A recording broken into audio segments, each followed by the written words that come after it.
नमस्कार, स्वागत है आप लोगों का study for life YouTube channel में। आज हम बीच में 2-3 दिन का गैप भी हुआ है वीडियो में। कभी कभी थोड़ा सा स्वास्थ्य स्थिर नहीं हो पा रहा है तो बीच बीच में डिस्टरबेंस हो रहा है, लेकिन आप लोग चिंता नहीं करें, समय से सिलेबस कंप्लीट हो जाएगा। आइए देखते हैं कि आज हम जो प्रगतिवादी काव्य है उसकी विशेषताएं आपको पढ़ाने वाले हैं। तो इसमें थोड़ा सा आप जान लीजिए भूमिका के लिए कि प्रगतिवाद जो शब्द है या प्रगतिवाद की काव्य इसको क्यों कहा गया। तो 1936 में जब छायावाद युग का काल समाप्त माना जाता है, 1918 से 36 तक छायावाद का काल माना जाता है और छायावाद के उत्तरार्ध में 1936 में ही एक संघ का गठन हुआ जिसका नाम था प्रगतिशील लेखक संघ। इसी संघ के लेखकों ने और इसी के समय से जो लेखन प्रारंभ हुआ वो प्रगतिवादी आंदोलन के रूप में हुआ और इसी से इस काल का नाम, इस काव्य का नाम प्रगतिवादी काव्य पड़ गया। इसके पहले इसके जो पहला अधिवेशन हुआ था इस संघ का, उसकी अध्यक्षता मुंशी प्रेमचंद ने की थी और उन्होंने कहा था कि जो साहित्यकार है इस समय का वो देशभक्ति या राजनीति के पीछे चलने वाली सच्चाई नहीं है, बल्कि ये उनके आगे मिसाल लेकर चलने वाली सच्चाई है। यानी कि ये ऐसा काव्य होगा कि जो आज की देशभक्ति, राष्ट्रभक्ति और राजनीति है उसको उजाला दिखाएगा, उसका दिशा निर्देशन करेगा। तो यहाँ से प्रगतिवाद स्टार्ट होता है और प्रगतिवाद और समाजवाद, मार्क्सवाद ये एक तरह से एक जैसी विचारधारा है। तो हम इसकी विशेषताएं देखते हैं, वही हमारा संवेदनात्मक विशेषताएं, संवेदनागत और शिल्पगत। तो पहले हम संवेदनागत पे बात कर लेते हैं। संवेदनागत विशेषताएं में सबसे पहला पॉइंट मार्क्सवाद में विश्वास। मार्क्सवाद क्या कहता है? मार्क्सवाद क्या कहता था कि मार्क्स कहता था जो पूंजीपति, जो धनाढ्य वर्ग है वो गरीब लोग तबके का शोषण करता है, तो गरीब तबके को चाहिए कि विद्रोह करे, क्रांति करे और उनसे अपने अधिकार छीन ले। तो लिखते हैं मुक्तिबोध, लाल क्रांति की लड़ने वाली मजदूर सेना आम, उनको उनके स्त्री पुरुषों को मेरा लाल सलाम। मार्क्सवाद का नारा भी लाल सलाम था, जो आजकल नक्सलवाद का भी नारा है लाल सलाम। तो ये आपने अगर मूवी नहीं देखी हो तो चक्रव्यूह एक मूवी आई थी अर्जुन रामपाल और अभय देओल की, बहुत शानदार मूवी थी। नक्सलवाद को बताया गया था उसमें। हालांकि अब उसका थोड़ा रूप बदल गया है नक्सलवाद का, लेकिन शुरुआती स्थिति कैसी थी उसको जानने के लिए आप उस मूवी को जरूर देखिएगा। मुक्तिबोध चूंकि प्रगतिवादी कवि हैं तो वो लिखते हैं कि लाल क्रांति की लड़ने वाली, लाल क्रांति करते थे वो लोग, तो लाल क्रांति की लड़ने वाली मजदूर सेना।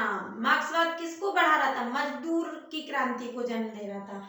उनको, उनके स्त्री पुरुषों को मेरा लाल सलाम।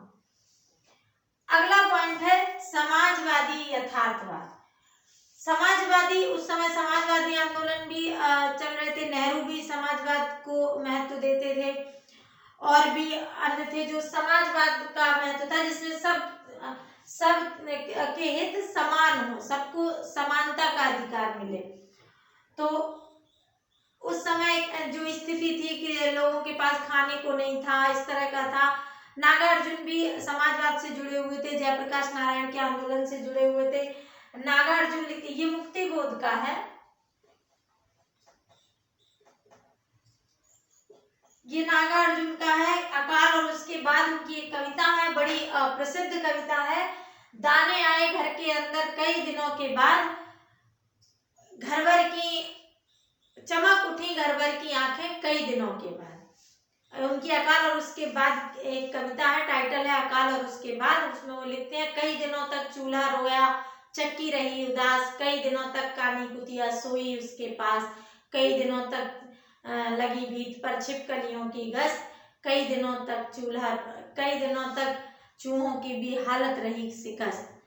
फिर जब अकाल के बाद, ये अकाल की स्थिति थी, फिर अकाल के बाद की स्थिति आती है तो कहते हैं दाने आए घर के अंदर कई दिनों के बाद, चमक उठी गरबर की आंखें कई दिनों के बाद, कौए ने खुजलाई पाखें कई दिनों के बाद। बड़ी अच्छी कविता है, छोटी सी है, 8 लाइन की कविता, पढ़िएगा। नागार्जुन आपके बिहार के थे, आपको तो उन्हें पढ़ना ही चाहिए, देना तो बीपीएससी को भी उन्हें सिलेबस में रखना चाहिए, पर ये हम इसे क्या कहें, दुर्भाग्य कहें कि बिहार पीसीएस में बिहार के बड़े दिग्गज कवि नागार्जुन और दिनकर जी दोनों ही आपके सिलेबस में नहीं है। ये बड़ा आश्चर्य करने वाली बात है कि होना चाहिए। खैर, पूंजीवादी व्यवस्था से घृणा करते हैं, समाजवादी व्यवस्था को मानते हैं, निचले तबके को उठाना चाहते हैं, पूंजीवाद को मानते हैं कि वो शोषण की व्यवस्था है, आम आदमी का, आम जनता का शोषण करती है, तो उससे घृणा करते हैं। लिखते हैं कि तू है मरण, तू है रिक्त, तू है व्यर्थ। मजदूर के लिए लिखते हैं कि तू कुछ नहीं है, तू क्या है, तू है मरण, तू है रिक्त, तू है व्यर्थ, तेरा ध्वंस केवल तेरा एक अर्थ। मतलब पूंजीवादी व्यवस्था के लिए क्या कह रहा है कि तुझे तो मार दिया जाए तो कुछ नहीं है, तो व्यर्थ है, तेरा ध्वंस केवल एक तेरा अर्थ, तुम्हारा अर्थ तभी रहेगा सबसे पहले तुम्हारा ध्वंस कर दिया जाए। शोषितों के प्रति सहानुभूति दिखाते हैं, शोषित, वही बात है, पूंजीपतियों से घृणा करेंगे, शोषितों के प्रति सहानुभूति होगी तभी पूंजीपतियों से घृणा होगी, तो शोषितों के प्रति सहानुभूति दिखाते हैं।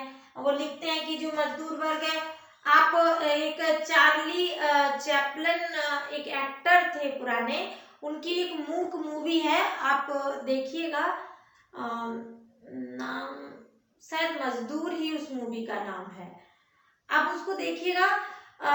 कभी कभी क्लिप वगैरह भी मिल जाए तो देखिएगा, या मूवी हो तो देखिएगा, शायद मैं थोड़ा कंफ्यूज हूँ लेकिन शायद उसका नाम मजदूर ही है उस मूवी का। उसमें वो क्या करता है कि मेरा दूसरा हाथ तो काम नहीं कर रहा है, पर वो क्या करता है कि वो एक कंपनी में मजदूर होता है फैक्ट्री में, तो वहाँ पे बुल्ट कस रहा होता है ऐसे ऐसे करके, तो वो इतनी जल्दी दिन भर वही काम करता है, तो उसकी ये स्थिति हो जाती है कि जब वो काम बंद हो जाता है ना, फिर भी वो ऐसे हाथ करते हुए चलता है, मतलब ऐसे लगता है जैसे उसका शरीर ऑटोमेटिक चल रहा है, दिमाग की जरूरत नहीं है शरीर को चलाने में, वो अपने आप उसी तरह हाथ पैर उसके उसी तरह के हो गए दिन भर काम करते करते, मतलब वो खुद में एक मशीन टाइप की हो गई जो चल ही रही है अपने आप, काम बंद हो गया फिर भी चालू है। वही वो कहते हैं कि मैं वही कह रहे हैं केदारनाथ, ये केदारनाथ का है, केदारनाथ अग्रवाल जी का ये वो है कविता है। मैंने उसको जब देखा, लोहा देखा मतलब क्या, मशीन की तरह, एक प्रोडक्ट की तरह, लोहा जैसे तपते देखा, गलते देखा, ढलते देखा, उसका अपना कोई अस्तित्व नहीं है, लोहा की तरह है, जिधर जिस फैक्ट्री में जिस तरह से ढाला जाता है वो वर्क करता है। व्यवस्था में परिवर्तन चाहते हैं, और परिवर्तन सिर्फ ये नहीं कि कुछ परिवर्तन हो, ये पूरी व्यवस्था संपूर्ण रूप से बदलना चाहते हैं, संपूर्ण बदलाव चाहते हैं। जैसे मार्क्सवाद क्या चाहता है, मजदूर क्रांति हो, मजदूरों के हाथ में सत्ता है, पूंजीवादी हट जाए, तो मतलब संपूर्णता से बदलाव चाहते हैं। लिखते हैं दिनकर जी, ये दिनकर का है, दिनकर जी लिखते हैं कि दो राह समय के रथ का घर घर नाद सुनो, सिंहासन खाली करो कि जनता आती है, सिंहासन खाली करो कि जनता आती है। अगला है तटस्थता नहीं स्वीकार, तटस्थता को स्वीकार नहीं करते हैं, मतलब ऐसा नहीं है कि कुछ भी विद्रोह हो रहा है, कुछ हो रहा है और आप ना इसकी कह रहे हैं ना उसकी कह रहे हैं, आपको एक के साथ तो होना ही पड़ेगा, या तो मजदूर शोषितों के साथ होइए या पूंजीपतियों के साथ बोलिए, बीच का कोई रास्ता यहाँ नहीं है। वो कहते हैं कि समर शेष है नहीं पाप का भागी केवल व्याध, जो तटस्थ हैं समय लिखेगा उनका भी अपराध, जो तटस्थ हैं समय उनका भी अपराध लिखेगा, क्योंकि आप भी कहीं ना कहीं अपराधी हैं, कि आपके सामने अगर गलत हो रहा है और आप भले गलत करने वाले का साथ ना दे रहे हो, लेकिन आप जिसके साथ गलत हो रहा है आपकी आंखों के सामने हो रहा है, अगर आप उसे नहीं बचा रहे हैं और आप न्यूट्रल रहना चाहते हैं, तब भी आप अपराधी ही हैं। अगला है राष्ट्रीय चेतना। राष्ट्रीय चेतना तो स्वाभाविक है क्योंकि ये टाइम 1936 के आसपास का है और ये टाइम राष्ट्रीय आंदोलनों का है, तो ये होना स्वाभाविक है। कभी भी आप किसी भी काव्य की जब विशेषताएं लिखनी हो और ऐसा कोई प्रश्न आ जाए जो आपको पता ना हो, तो आप सबसे बड़ी बात तो ये करना कि उस युग का ध्यान करना, ये याद करना कि जिसके बारे में मुझे लिखना है वो समय कैसा है।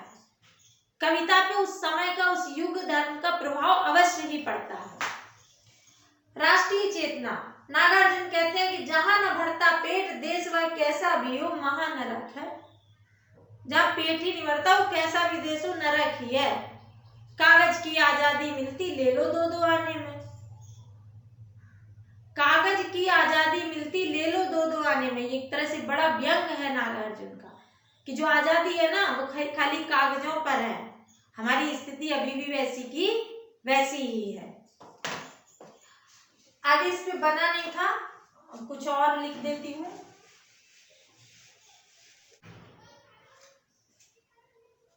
अगला पॉइंट देखिएगा कि राजनीतिक चेतना। राजनीतिक चेतना में वो जैसे ना जो उस समय राजनीति, जैसे प्रगतिवाद में राजनीति पर भी बड़ा कटाक्ष किया गया है। जैसे जब उनकी महारानी जब आ रही थी इंग्लैंड की, तो नागार्जुन उस पर कविता करते हैं कि आओ रानी हम ढोएंगे पालकी, आओ रानी हम ढोएंगे पालकी, ये इच्छा है जवाहरलाल की, आओ रानी हम ढोएंगे पालकी। और भी वो लिखते हैं नागार्जुन की, इंदू जी क्या हुआ आपको, सत्ता के मद में भूल गई बाप को, इंदू जी क्या हुआ आपको, क्या हुआ आपको, बेटे को गोर दिया तार दिया बाप को, सत्ता छात्रों के खून का चस्का लगा आपको, किसी ने टोका तो ठसका लगा आपको, इंदू जी क्या हुआ आपको। बड़ी अच्छी कविता लिखी है, नागार्जुन की है, ये भी नागार्जुन की है। ग्राम प्रकृति, चूंकि मजदूरों की बात कर रहे हैं और शोषित वर्ग की बात कर रहे हैं, तो ग्राम प्रवृत्ति आ जाना स्वाभाविक ही है। और ये देखिए यहाँ पर इनका उदाहरण देखिएगा कि लिखते हैं एक बीते के बराबर यह हरा ठिगना चना। पहले के कवि किस पे लिखते थे, गुलाब पे, बड़ी चीजों पे लिखा जा रहा है। पहले जो स्टेटस सिंबल चीजें होती थी उन पर कविता लिखी जा रही है, अभी किस पर लिखी जा रही है, जो मजदूर जो किसानों की चीजें हैं उन पर लिखी जा रही है। लिख रहा है एक बीते के बराबर यह हरा ठिगना चना। चना किसका प्रतीक है, किसानों का, मजदूरों का, छोटे तबके का। बांधे मुरेठा शीश पर, अब चना भी क्या कर रहा है, बांधे मुरेठा शीश पर छोटे गुलाबी फूल का। जब चना फूलता है तो उसमें गुलाबी रंग का, पिंक कलर का फूल आता है, तो वही कह रहे हैं एक बीते के बराबर यह हरा ठिगना चना, बांधे मुरेठा शीश पर छोटे गुलाबी फूल का सज कर खड़ा है। मतलब मजदूर वर्ग भी, शोषित वर्ग भी पगड़ी बांधे खड़ा हुआ है, वो किसी से कमजोर नहीं है। आनंद सुपर 30 फिल्म में कहते हैं, आनंद का जो कैरेक्टर ऋतिक रोशन निभा रहा है, उसमें एक डायलॉग है कि अब सिर्फ राजा का बेटा राजा नहीं बनेगा, अब जिसमें योग्यता है वो आगे बढ़ेगा। अगला है प्रेम वर्णन। प्रेम एक स्वाभाविक प्रक्रिया है, जो किसी के प्रति प्रेम होना तो स्वाभाविक ही है, तभी कविता चलेगी। लेकिन ये प्रेम कौन सा है, इस समय वाला नहीं, जो ये प्रेम सप्ताह चल रहा है अभी। आप ही में से किसी ने बड़ा अच्छा लिखा है कि प्रेम, पता नहीं ये प्रेम का सप्ताह है या सप्ताह भर का प्रेम है। तो ये सप्ताह भर का प्रेम नहीं है, यहाँ जो प्रगतिवादी कवियों का जो प्रेम है, जो ये दिखा रहा है, वो दिखा रहे हैं कि जो जीवन में जिसके प्रति भी हो, माँ बाप के प्रति, पत्नी के प्रति, ये दिखावे का प्रेम नहीं है, ये सतत चलने वाला प्रेम है, जिसमें किसी दिखावे की आवश्यकता नहीं है। मिलकर वे दोनों प्राणी दे रहे खेत में पानी। क्या कर रहे हैं दोनों प्राणी, पति पत्नी, चूंकि मजदूर है या तो किसान है, क्या कर रहे हैं, खेत में पानी लगा रहे हैं। पानी लगाने के साथ ही साथ उनका प्रेम भी चल रहा है, एक दूसरे को देख रहे हैं, एक दूसरे का साथ है, इसी में प्रसन्न है कि हम साथ तो हैं, यही प्रेम। तो ये प्रेम प्रगतिवादी काव्य में दिखता है, अन्य जगह नहीं। और ये थी संवेदनात्मक विशेषताएं। अभी ये मिटा के हम आपको शिल्पगत विशेषताएं बताते हैं। आइए शिल्प देख लेते हैं, शिल्पगत विशेषताएं। तो शिल्पगत विशेषता में आप एक चीज जान लीजिए, जो प्रगतिवादी आंदोलन है ये मुख्यतः कथ्य का आंदोलन है, कथ्य का आंदोलन है, ये शिल्प का आंदोलन नहीं है। मुक्तिबोध खुद ही लिखते हैं कि कुछ भी लिखिए कविता बन जाती थी उस समय, कविता का शिल्प कम, उसमें जो बात कही जाती थी उसका ज्यादा महत्व था। मुक्तिबोध लिखते हैं कि चंद्र है, सविता है, पोस्टर ही कविता है, पोस्टर ही कविता है। ये मुक्तिबोध लिख रहे हैं कि चंद्र है, कविता है, चंद्र है, सविता है, पोस्टर ही कविता है। कुछ भी लिख दिया कविता है ना। कोई लोग मतलब कोई जो पहले ही छंदों का और इनका मुक्ति तो छाई बात से शुरू हो गई थी, यहाँ आके शिल्प और टूटता हुआ नजर आया और यहाँ कह दिया कि कुछ भी कथ्य महत्वपूर्ण है, इसमें जो भाव है वो महत्वपूर्ण है, बजाय इसके कि ये किस शिल्प के किस प्रारूप में गढ़ी गई है। काव्य रूप यहाँ अधिकतर मुक्तक कविताएं मिलेंगी आपको, प्रबंध नहीं है, मुक्तक है, प्रबंधात्मक कविताएं नहीं है, क्योंकि कोई कहानी नहीं है, छोटे छोटे चीजों पे कविता लिखी गई है। भाषा जन भाषा है, क्योंकि जन की कविता है तो जन भाषा का ही प्रयोग किया गया है, जो लोगों के समझ में आ सके ऐसी भाषा थी। चूंकि मजदूरों के प्रति, किसानों के प्रति, शोषितों के प्रति लिखा जा रहा है तो उसमें साधारण भाषा का ही प्रयोग किया गया है। लोक धुनों का भी प्रयोग इसीलिए किया गया है कि ये आम जन तक पहुंच जाए।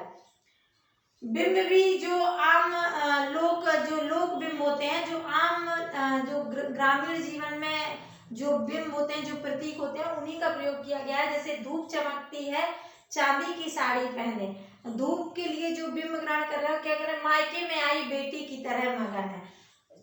सर्दियों की जो धूप होती है वो कितनी प्यारी लगती है, जैसे कोई बेटी अपने मायके में आई हो, खुशी हो, उसे खुश हो, बहुत ज्यादा प्रसन्नता हो। प्रतीक के लिए इन लोगों को प्रतीकों का बहुत मोह नहीं है, सीधी सीधी सपाट भी कविता लिखते हैं, क्योंकि ये कथ्य अधिक लिखना चाहते हैं, भाव पे अधिक महत्व देते हैं। व्यंग तो खूब लिखते हैं, व्यंग खूब है। ये मैंने उदाहरण दिया था आपको, इंदू जी क्या हुआ आपको, बेटे को फोड़ दिया, तार दिया बाप को, नागार्जुन का, ये भी व्यंग है।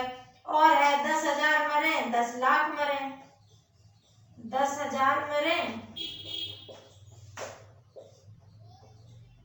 10 लाख मरे,